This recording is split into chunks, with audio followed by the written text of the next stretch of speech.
namun amun hakikat orang alim tuh diliputi oleh ilmu Nabi, diliputi oleh amal Nabi, diliputi oleh sir Nabi, diliputi oleh nur Nabi. Kadakah Nabi seikungan begitu cuma sirnya nang sampai ke situ, mun jasadnya di Madinah, nur nang di Madinah sampai kepada kita, sampai kepada orang alim. Jadi orang alim itu pintu Habibuna Muhammad. Apakah pintu lawan rumah itu belain? Pintuan rumah itu kan belain, pintuan rumah itu kan belain. Kalau pang rumah di sini, pintunya di sana, nah. Berpisah, ada berpisah.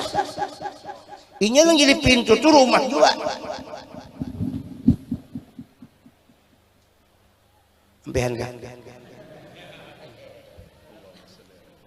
Nah itu, nang jadi pintu itu di situ.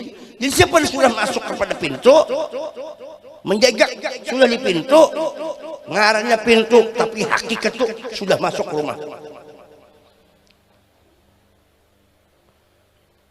Siapa yang masuk ke hadrat ulama, masuk ke hadrat Nabi.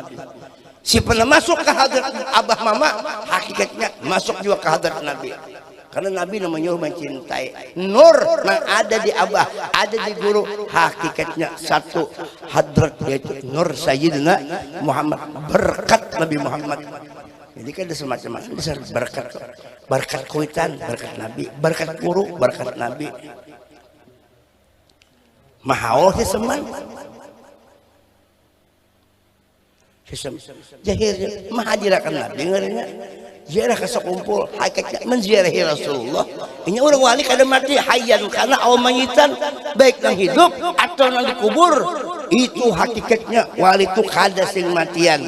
Kenapa kada mati? Karena mengandung sir Nabi Muhammad SAW. Ayo bayangkan aja kita, orang alim itu luar biasa mengandung sir Nabi Muhammad.